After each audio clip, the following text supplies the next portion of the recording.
Like the production.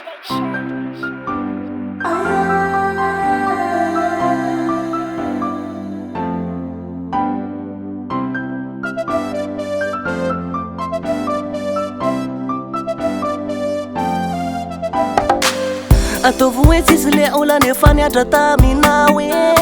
Ataovy sambatra anao fa mbola salama afaka miaina. Ataovy akama le olo nanandratra ny fonao faelo. Raiso namana zay rehetra iainanao eo isan'andro. Nalavo ianao ataovy an-tsaina hoe afaka miarina sana tsy androany. Raha voadonam-pitiavana za miasa saina fa ny tsara eto tany tsy vina olany. Sambatra ianao raha mahay mifaly am'zay olana rehetra mety isy eo. Nilaza valony fanoavy mamiratra foana no atreo. Ataovy hoe tsisy le ola nefa niatra taminawe. Ataovy hoe sambatra ianao fa mbola salama afaka miaina. Ataovy hoe akama le olo nanandratra ny fonao faelo. Raiso namana zay rehetra iainanao eo isan'andro. Ataovy hoe tsisy le ola nefa niatra taminawe. Ataovy hoe sambatra ianao fa mbola salama afaka miaina.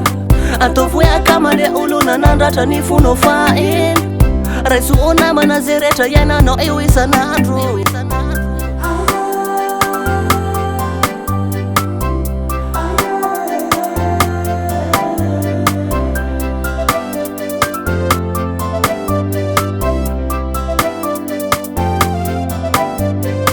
Zay mianjo rehetra ny anahy ifaliko. Tsy haiko ianao famba manaova toako. Ny olana rehetra ny anahy itsikiko. Noraisiko akama de nanampy avoko. Raha efa natomboka azafarana na fato izo de ataovy amy fo. Tsy mandrakizay ianao no tsy mba anana to miaminezaka ny ambopo. Ataovy akama zay rehetra iainanao fa zaraisina ho fahafaly. Enao mezaka miala rehefa leo izy angina fenao ndray no atsiaro. Atsiaro ianao hoe aiza re olana sy mpakaala. Mety hoe tsy hitanao feo anilanao isange fa miantso hoe malala.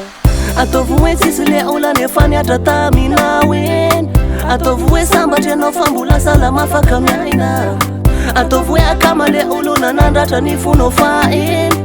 Raiso namana zay rehetra iainanao eo isan'andro.